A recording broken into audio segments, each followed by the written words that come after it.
Di edisi Natal Woman Breakthrough kali ini, saya kedatangan tamu seorang penyanyi muda berbakat berasal dari Indonesia Timur.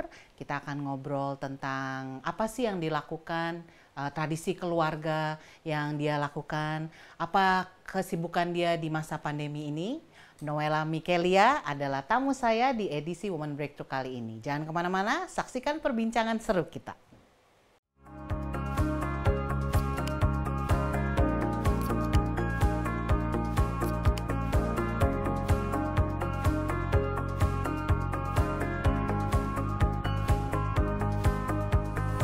Woman Breakthrough.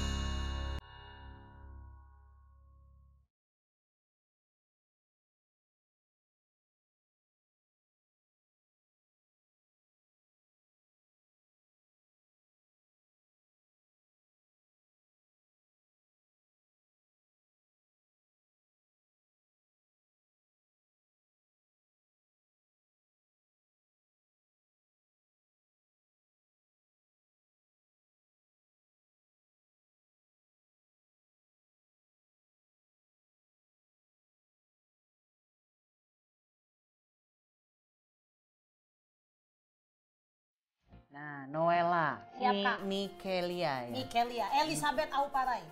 Elizabeth Auparai. Ya. Noella Mikeila Elizabeth Auparai. Ya, Wow. Mikelia. Biasanya kamu dipanggil apa? Noe, tapi kalau nama rumah Lia. Jauh ya? Jadi waktu di Idol, Oh, karena gitu. Noella itu jadi nama yang untuk di SMS, akhirnya semuanya panggil Noella sampai sekarang. Tapi kalau lingkungan terdekat kamu manggilnya apa? Lia. Lia. Lia. Kamu maunya dipanggil apa? Noe aja kali ya, biar yang Noe. lain pada tahu. Oh, oke. Kalau Lia ntar bingung. Oke. Noe. Siap, Kak. Noe, thank you kita udah diundang ke rumahnya di Dengan senang acara hati. program Woman Breakthrough. Nah, Noe, Ya. akhir-akhir ini kan, bukan akhir-akhir ini, udah berapa bulan ya, udah hampir 1 tahun kan kita pandemi nih. Betul. Ya kan, nah gimana nih kegiatan Noe sendiri kan, kita tahu acara manggung-memanggung Ya. itu terutama setelah PSBB kemarin diterapkan itu benar-benar totally nggak Betul, ada gitu betul, ya. betul. Apa sih kesibukannya Noe akhir-akhir ini? Terutama pas Setelah pandemi, pandemi, ya. ya. Ya jadi aku bener kata kakak, manggung udah nggak ada, tapi puji Tuhan sekarang ini 2 bulan terakhir ini udah lumayan ada nyanyi virtual, udah ada nyanyi virtual, terus udah juga ada kayak manggung off air tapi dengan kapasitas yang cukup kecil gitu ya, nggak oke. dengan banyak penonton Iya, gitu iya. ya. Nah kemarin itu yang aku paling bisa lakukan itu hanya ngerjain YouTube channel. Oh, I see. Puji Tuhan itu akhirnya menjadi tempat yang buat aku merasa happy dan membuat aku merasa secure karena aku tahu teman-teman aku yang mungkin mereka kehilangan kegiatan karena kita punya jadwal yang cukup padat, tiba-tiba Iya. hop hilang, banyak juga yang maksudnya sampai stres apa segala macam. Nah aku bersyukur aku punya ini nih Kak, tempat main aku nih, my playground ini, si YouTube channel ini. Iya. Pune sekarang lagi sibuk kerjain apa? Kalau sekarang saya sih lagi Kakak masih presenter lagi nggak sih? sudah saat ini semenjak melahirkan tidak dulu. Jadi sekarang lebih di Papua Muda Inspiratif. Oh yes, Papua Muda Inspiratif ini lagi sah. Ya. Nah, YouTube channel ini kamu buat memang waktu pandemi ini keluar atau memang sebelumnya sudah ada? Sebelumnya sudah ada. Sepertinya Tuhan itu baik. Tuhan sudah kasih aku sense kayaknya lu harus kerjain sesuatu supaya ntar pandemi nggak bengong gitu. Jadi Oke. aku punya YouTube channel itu start buatnya di bulan Desember, tapi start Wow. ngerjainnya dari Oktober November gitu. Berarti memang istilahnya deket sama waktu pandemi Iya, ini breakout ya. Oh, iya, oke, iya. that's good. Nah, ini kalau kamu lihat teman-teman kamu nih seprofesi ya. Betul. Banyak yang maybe tidak seberuntung kamu juga ya. Ya. Nah, menurut penglihatan kamu, sepengalaman kamu, Ya. gimana sih kamu melihat mereka, terutama ketika mereka masih banyak yang masih struggling gitu. Ya. Kamu ngelihat mereka gimana nih? Yang waktu itu aku cukup sedih Kak. Aku sampai punya sampai lagu yang aku buat, lagu terakhir yang aku baru rilis 1 bulan yang lalu, judulnya Kehidupan. Itu adalah curhatan teman-teman aku yang keadaannya lagi struggle di pandemi. Banyak teman-teman aku yang cerita mereka itu nggak cuman hanya kehilangan pekerjaan, tapi sepertinya kehilangan harapan hidup. sepertinya kehilangan Iya, iya. hal yang buat mereka secure gitu. Iya, Mungkin yang tadi aku bilang, sering manggung, keluar kota, schedule padat, tiba-tiba nggak ada Iya. kerjaan, nggak ada pemasukan, Dan mereka punya keluarga ya. dan mereka punya keluarga, mereka punya karyawan yang mereka bayar. Dan mungkin aku bisa mengerti, aku bisa relate karena apa? Passion Kak, nggak bisa disalurkan. Ah ya. Itu lebih menyakitkan nggak sih? Maksudnya kayak kita sampai ada satu temen penyanyi yang aku kenal dengan sangat baik, sampai dia bilang kayaknya aku mau berhenti nyanyi deh. Sampai makanya dia kehilangan percaya diri. Saking mungkin karena kayak kita kalau di bulan April, Maret ya Kak, kan sampai wah apa bisa balik manggung Betul, lagi, betul. apa bisa keluar kota lagi, apa bisa off air gitu. Karena keadaan bener-bener mencekam kan di awal-awal pandemi Betul, itu kan. betul. Jadi ya curhatan-curhatan mereka itu aku buat lagu lah sama aku, sama tim aku, kami buat lagu. Mas Alam Urbah juga bantuin aku. Jadi kayak ya emang keadaan ya bisa begini gitu. Tapi ya yang kita lakukan ya udah berlutut, lu berdoa, lu bahagia, dan ya kalau lu bisa, seumur hidup kita punya masalah. Nggak cuma pandemi, tapi kita bisa lewati. Betul. Harusnya kita bisa lewatin pandemi ini juga. Ini kayak ya Tuhan itu tunjukkan gimana lu bisa survive menghadapi hidup ini Iya, gitu. iya, iya. Apapun yang bisa dikerjain. right, Aku apapun yang bisa aku jual, aku jual. Iya, Mau iya, gimana betul, lagi betul, gitu. betul. Yang penting kita bisa survive lewatin masa-masa Benar-benar. ini. Gitu. Nah, Noe sendiri kan sampai pada akhirnya mengukir nama di industri musik Indonesia juga pasti bukan dengan apa ya, semalam aja gitu ya, dengan cepat gitu. Apalagi setelah memenangkan salah satu kontes yang pencarian bakat, boleh disebutkan namanya ya, Indonesian Sebut Idol saja ya. Indonesian Idol ya. Nah, kita nggak usah ngomong nama kompetisinya sih ya, tapi Iya. Indonesian Idol. Itu kompetisi, mohon maaf. Itu season Ke-8, ke-8, 2014, tahun 2014 dan menjadi juara. Puji Tuhan. Ya. Pasti perjuangannya nggak gampang dong. Ya. Nah, mungkin kalau secara singkat kamu sampai bisa akhirnya ada di situ dan memenangkan itu gimana sih ceritanya? Jadi aku kalau dibilang nyanyi dari kecil, papaku pendeta. Jadi dari usia belia belum sekolah udah nyanyi di gereja gitu. Jadi udah sangat terekspos dengan kegiatan nyanyi. Kayaknya orang tua aku tahu aku punya bakat. Jadi aku dilesin musik waktu masih SD gitu ya. Nah, waktu aku kuliah, aku mulai tertarik untuk nyanyi di kafe. Aku jadi aku nyanyi sebelum Idol, aku nyanyi di kafe tuh hampir 7 tahun. Oh, lama juga ya. Ya, dan itu membuat aku berkorban kuliah aku karena aku heboh nyanyi di kafe nggak pernah kuliah. Jadi enakan nyanyi ya. Iya. Dapat duit. Udah dapat duit kan Kak, Iya, waktunya iya, umur iya. segitu dapat Sorry, duit. kamu kuliah di mana? Aku dulu kuliahnya di Erlangga, di Surabaya. Oh, di Surabaya. Di Unair, ya Oke. benar. Jadi aku baru semester 3 aku drop out. Oke. Karena aku nggak pernah kuliah, literally nggak pernah kuliah. Setiap hari aku nyanyi di kafe karena itu aku happy banget di situ. Nah, waktu itu aku pikir aku tuh nggak punya mimpi untuk jadi penyanyi Kak. Mimpiku adalah yang penting aku bisa nyanyi selamanya. Aku itu mau jadi backing vokal artis. Karena backing vokal artis menurut aku, teman-teman aku punya jadi backing vokal, mereka tuh bisa menghasilkan Iya, gitu. iya, Jadi iya, iya. nggak usah muluk-muluk tuh jadi artis backing vokal aja, yang penting bisa nyanyi dan bisa hidup dari nyanyi. Oke. Gitu. Nah, ya Tuhan baik, waktu 2013 ada audisi Idol, aku pikir ikutlah. Itu kamu ini sendiri, maksudnya berkeinginan sendiri, nggak ada yang Berkeinginan sendiri. Karena aku bilang sama diriku sendiri, aku tidak mau selamanya jadi penyanyi kafe. nyuruh? Oke. Setidaknya naik kelasnya waktu itu pikiran aku di backing vokal artis Oh, gitu. oke, Seenggaknya oke. meninggalkanlah dunia kafe, dunia malam kan Iya, kerjanya iya. malam terus tiap hari Iya, kan Kak iya. gitu. Jadi aku pikir udah aku pengen jadi ya setidaknya kalau ikut Idol mungkin ada pintu-pintu lain yang terbuka I lah see. gitu. Oke. Makanya kamu ikut audisi. Aku ikut di audisi. Surabaya berarti. Di Purwokerto. di Purwokerto. Karena band aku dulu, band aku hitungannya udah band profesional sih Kak. Jadi kayak kami dikontrak oleh satu kafe selama 2 bulan di satu kota, terus pindah kota lagi, pindah kota. oke, Kebetulan oke. lagi dikontrak di Purwokerto gitu. Dan kamu audisi di situ. Audisi di Dapat situ.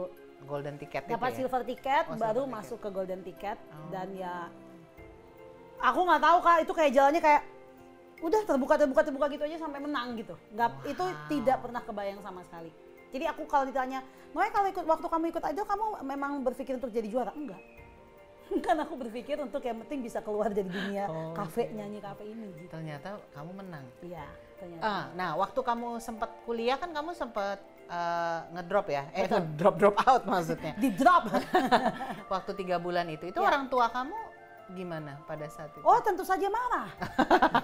Tentu saja marah sekali. Dan orang Iya, Papua iya, iya. nih, Oh, ya iya, kan, iya, ya kan. iya. Papa saya nggak Darah mau. panas ya. Wow, papa saya nggak ngomong sama saya 5 tahun, Kak. Wow. Ya, 5 tahun karena aku anak pertama, anak perempuan pertama, dan mungkin harapan keluarga gitu Iya, kan. Jadi you're right. dia sangat kecewa Iya, gitu. iya, Tapi iya. akhirnya waktu aku masuk Idol, terus aku inget sih dia cerita gitu, dia bilang, papa masuk ke kamar, papa berlutut, papa berdoa, karena istilahnya dia pernah mengutuk aku, katanya lu nggak akan jadi apa-apa, lu akan karena lu Iya, udah iya. sangat mengecewakan hati dia Iya, gitu. Terus iya, istilahnya dia tarik kata-katanya, dia bilang, Tuhan kalau ini jalannya si Lia itu bukalah supaya aku bisa. Wow, ternyata kamu buktikan ya ke orang Iya. tua ya, luar biasa. Iya. Nah, ngomong masalah orang tua, banyak yang nggak tahu. Saya pun juga baru tahu. Ternyata Noe ini campuran ya. Ya betul, Papua, papa Papua ya. betul, Mama Batak. loh. betul. Bataknya apa ininya? Mama saya Boru Sinaga. Boru Sinaga. Oh, pantas ini ya. Pantas menang banyak, dia Nggak aja bilang Batak. menang banyak. Udah Batak Papua. Nah, sementara kamu sendiri tapi memang lebih dikenal sebagai anak muda yang istilahnya merepresentasikan Papua, Ya, begitu ya. ya. Nah, kamu sendiri gimana tuh? Maksudnya kan pasti nggak milih-milih, gue Betul. pilih Papua aja deh daripada Batak misalnya. Kan Ya. kamu pasti, saya yakin nggak begitu ya. Tapi apa yang membuat kamu jadi istilahnya Papua banget. Papua banget? Iya, betul. Ya, mungkin bisa bicara gitu. Gimana tuh, No? Mungkin karena saya lahir dan besar di Papua, Kak. Aku lahir dan besar di Papua, dan mamahku itu ketemu papa itu ketika mama merantau ke Papua. Gitu. Jadi mama itu kerja dari Medan sana, mama dikirim kerja di Papua. Kebetulan ya ketemu papa nikah di Papua. Jadi memang aku lahir dan besar di Papua, lahir dengan culture Papua yang sangat kuat. Walaupun aku juga sangat dekat dengan keluarga mamaku, dari Batak juga aku sangat dekat gitu ya, kayak aku juga sering ke kampungnya Opung almarhum ya gitu, dan aku juga mempelajari kebudayaan Batak, adat Batak, sampai sekarang pun masih kumpul sama keluarga dari pihak Batak, sangat kuat juga. Cuman memang kenapa Papuanya lebih kuat ya mungkin karena lahir besar di Papua. Dan di Idol karena aku adalah orang perempuan Papua pertama yang memenangkan ajang pencarian bakat dan sampai ke tahap yang cukup dalam gitu, jadi mungkin jadinya mempresentasikan Papua gitu. Secara tidak langsung, aku nggak pernah sadar sih Kak kalau aku akan membawa nama Papua di Idol gitu. Dia namanya gede, tapi yang ngurusin job dia sendiri, dia yang ngurusin tiket, dia ngurusin Multitasking. Iya gitu. Woman Breakthrough.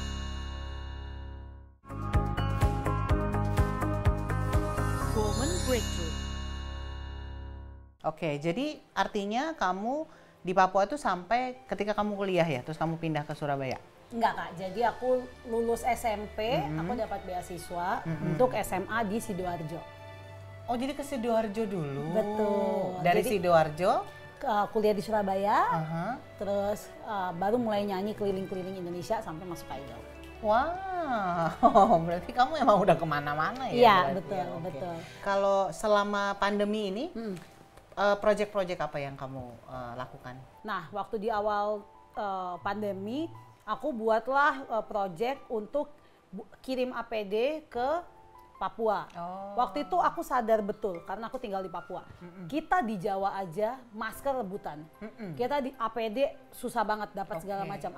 Aku bayangin ini saudara-saudaraku nih dokter-dokter suster di Papua ini nasibnya gimana? Kalau yang di Jawa yang jelas aksesnya banyak aja rebutan. Gitu. Jadi waktu itu aku kumpulin dana, aku ajak teman-teman penyanyi juga untuk bantuin aku kumpulin dana.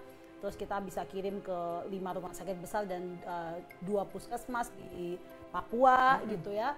Terus ya puji Tuhan lah itu jadi hal yang baik lah buat mereka saat itu. Terus lanjutnya ya aku kerjain beberapa lagu tema Papua gitu. Sebenarnya laguku tuh banyaknya curhatan gitu Kak. Aku buat satu lagu judulnya Tra Usah Pikir. Tra itu maksudnya tidak, jadi maksudnya nggak usah pikir. Aku ambil ada satu rapper Papua, aku suruh dia nge-rap. Sebenarnya bahasa Indonesia tapi dialek Papua gitu. Jadi intinya adalah kayak ya keadaan kayak gini ya udah nggak usah dipikir, hadapin aja, nikmati aja, ya berharap semuanya segera berlalu gitu. Jadi buat lagu, terus ya aku juga sempat ke Jogja sama salah satu anggota DPR dari Papua untuk memberi bantuan bahan makanan sama mahasiswa, adik-adik mahasiswa di Jawa Tengah. Jadi Jogja, Semarang, Salatiga gitu.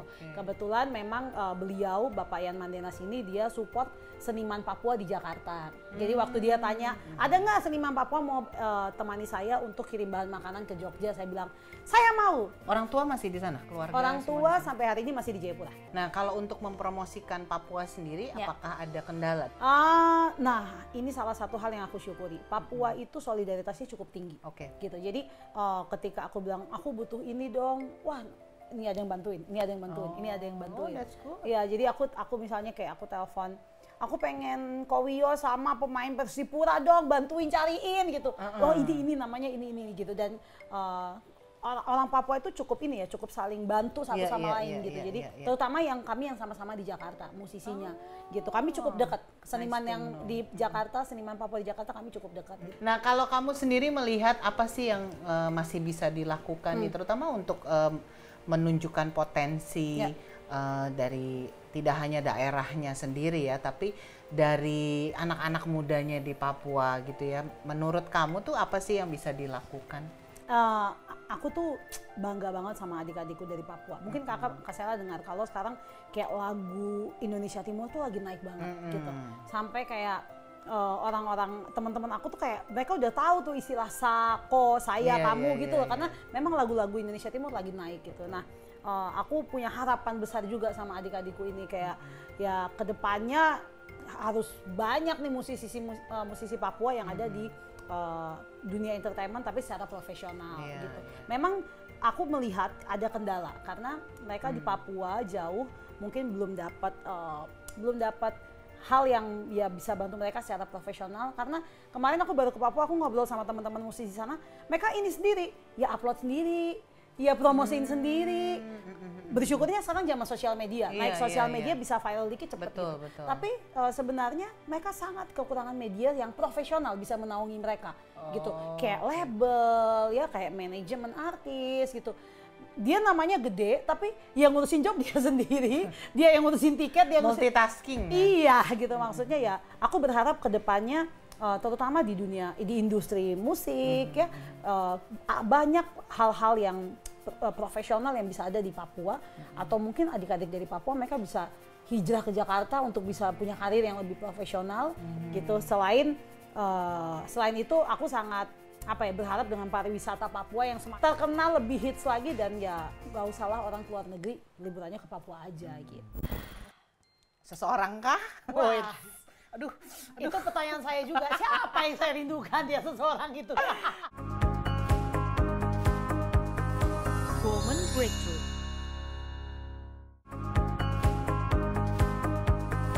Woman Breakthrough. Nah, ini kan pandemi tuh nggak berasa tiba-tiba udah mau Natal aja. Iya, sedih tahu Kak. Berarti kan Natal tahun ini tuh memang berbeda ya dari Natal-Natal sebelumnya. Most likely mungkin apalagi kalau keluarganya bersebar di mana-mana berarti virtual. Kayak kamu kan orang tua di Papua ya, berarti virtual. Nah, gimana tuh menurut kamu, Noe? Aku udah cukup sedih karena aku terlibat cukup aktif di gerejaku. Kami Natal pemuda gerejaku aja virtual gitu kayak, aku Natal virtual, makan kuenya masa virtual gitu kan. Makan kuenya virtual. Iya gitu.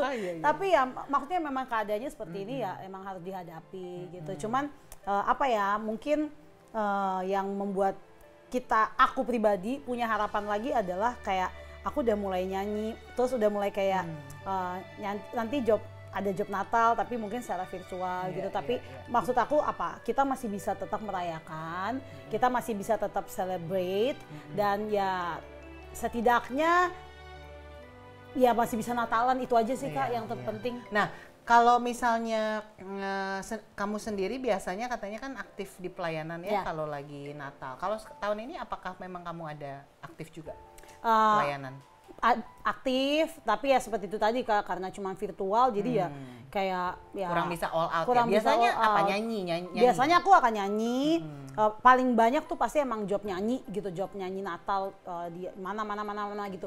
Keluar kota juga rata-rata nyanyi untuk Natal gitu kan. Biasanya sih yang buat paling berasa Natal itu karena di Papua tuh Natalnya sangat heboh ya Kak. Oke. Aku tuh selalu berharap kayak ada job Natal kayak di Papua nyanyi gitu, jadi aku biar bisa sekalian iya, extend iya, gitu. Tapi ya semoga nih nanti Natal ini karena udah bisa terbang-terbang juga kan, walaupun memang harus jaga protokol kesehatan, tapi aku berharap masih bisa tetap merayakan Natal. Oke. Gitu. Aku pengen tahu apa sih yang membedakan Natalan di Papua dengan di Jakarta ya? Mungkin tradisi lah. Kalau Natal di sana kayak gimana? Kak, di sana Natal jalan aja dihias. Oh. Sepanjang jalan itu lampu, belum kalau udah di perkotaannya di kotanya gitu kayak wah itu udah lampu udah gantung-gantung di atas. Terus kayak kalau kita kan hias pohon Natal mah di rumah ya. Iya. Kalau di sana itu sampai pagernya, sampai pohon di depan apa semuanya. Wah, penuh dengan lampu gitu. Terus dari Wah, cantik ya. iya, terus kayak di Papua tuh punya kebudayaan selalu kayak kunjung gitu. Jadi aku waktu masih kecil bawa kantong plastik, ketok pintu, terus pulang-pulang bawa bungkus Jo, pulang-pulang bawa kamu Sprite berapa, kue apa, permen apa gitu. Maaf, ini silaturahmi apa? Jarak lagi. Tapi ini maksudnya di tanggal 25-nya? Di tanggal 25, biasanya Natal pertama, Natal kedua, 25, 26. Itu maksudnya di lingkungan rumah? Iya, di komplek. Oh, wow. Itu anak-anak udah pada jalan semuanya, udah pada rapi, ketok-ketok pintu, selamat Natal. Terus ntar kita kasih ya, ini permen, ini apa, ini kue, ini apa gitu. Okay. Cuman duduk salaman, udah pergi lagi, yang penting bawa kue gitu. Jadi mungkin apa ya, kekeluargaannya gitu. Seru ya. Terus kamu ke gereja biasanya kalau di sana tanggal 24-nya malam? 24 malam, terus biasanya 25 pagi ibadah, terus ya udah tuh udah jalan-jalan gitu, keliling-keliling, 26 keliling-keliling, nanti biasanya 27 baru kita kayak kumpul keluarga, family time gitu. Pasti ada ya kumpul keluarga? Ada, kadang kita yang open house, kalau kita yang open house ya orang-orang yang pada datang, tapi kalau misalnya lagi capek kita yang jalan gitu, jadi tetap akan ada jalan, tetap akan ketemu orang-orang, kunjung-kunjung gitu. Jadi itu momen yang apa ya? Momen yang menyenangkan banget gitu. Iya. Kalau makanan ada makanan spesial nggak yang khusus? Tentu saja yang haram-haram ya. Ya, itu yang diguling ya? Iya, itu adalah yang ditunggu-tunggu. Ada yang spesial misalnya mama kamu harus masak di saat itu gitu, ada nggak? Jadi sebenarnya nggak ada karena gini. Saya 4 bersaudara. Kami dari lulus SMP, kami sudah keluar dari rumah. Merantau, udah sekolah di luar, apa segala macam. Jadi nggak ada yang terlalu gimana-gimana banget. Kita pulang hanya untuk makan masakan mama aja udah happy gitu, karena udah kelamaan merantau gitu kan Kak gitu. Jadi nggak ada yang spesial, cuman kita tuh sangat menghargai momen ketemu keluarga itu gitu. Jadi kita pikir daripada mama capek, ya kita makan di luar atau kita kemana, yang penting kita bareng aja gitu. Kamu kan sering diundang job Natal ya, Natal-Natal gitu. Kalau ada lagu Natal favorit pasti ada dong. Ini lagu standar banget, semua orang udah tahu. I wanna wish you a Merry Christmas. I wanna wish you a Merry Christmas. I wanna wish you a Merry Christmas from the bottom of my heart. Feliz Navidad. Nah itu dia, itu lagu kesukaannya Papa. Oke, nah apa sih yang kamu rindukan selain keluarga? Apa sih? Karena kan belum tahu nih kamu mau pulang ke sana apa enggak. Nah, tapi apa sih sebenarnya yang kamu benar-benar rindukan nih kalau seandainya tidak bisa pulang ke sana? Seseorang kah? Wah. Aduh, itu pertanyaan saya juga. Siapa yang saya rindukan, dia seseorang itu? Apa maksudnya? Apakah ritual itu yang silaturahmi itu yang memang kamu rindukan? Apa ada momen-momen khusus? Yang memang sebenarnya yang paling aku rindukan keluarga sih Kak, karena kami nih adik saya 4 bersaudara, adik aku yang cowok dia tentara, jadi dia tugasnya pindah-pindah. Yang nomor 3 dia kerja di Amerika, yang nomor 4 sama aku di rumah gitu. Jadi terakhir kami kumpul sebagai satu keluarga yang lengkap adalah tahun 2011. Oh, 2011? Ya, itu maksudnya keluarga lengkap dengan 4 orang anak ini hadir. Wow, jadi rata-rata yang ini pulang, yang ini nggak bisa pulang, yang ini pulang, yang ini nggak bisa pulang gitu. Jadi momen untuk bisa pulang ketemu orang tua, untuk biasanya kalau aku nggak bisa pulang ke Papua, aku dan adik-adikku kami kumpullah di sini, gitu. Jadi momen kita untuk bisa apa ya, quality time sama saudara dan keluarga itu yang paling menyakitkan kalau nggak bisa didapetin di Natal gitu. Itu yang paling buat baper dan paling buat galau itu setiap Natal seperti biasanya sih itu. Jadi paling aku rata-rata menyibukkan diri dengan kerja deh atau nyanyi pelayanan apa gitu ya. Supaya nggak terlalu galau gitu. Oke. Nah, di momen Natal ini mungkin apa nih yang mau Noe sampaikan terutama untuk anak-anak muda ya yang masih mungkin berjuang mendapatkan cita-cita mereka, mimpi mereka, yang lagi struggle jauh dari orang tua mungkin. Silakan.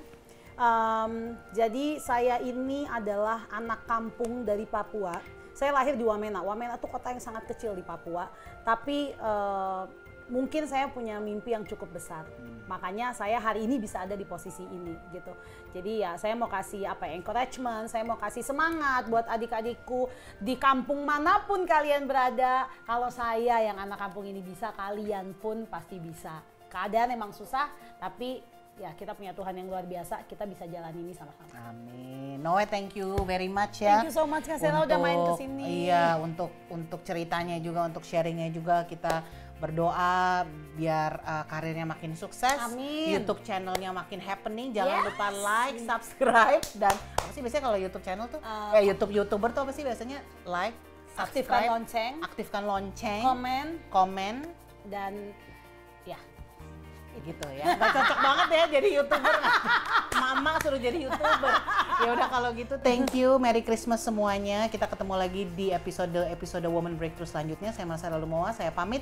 Tuhan Yesus memberkati. Bye. Bye, Merry Christmas.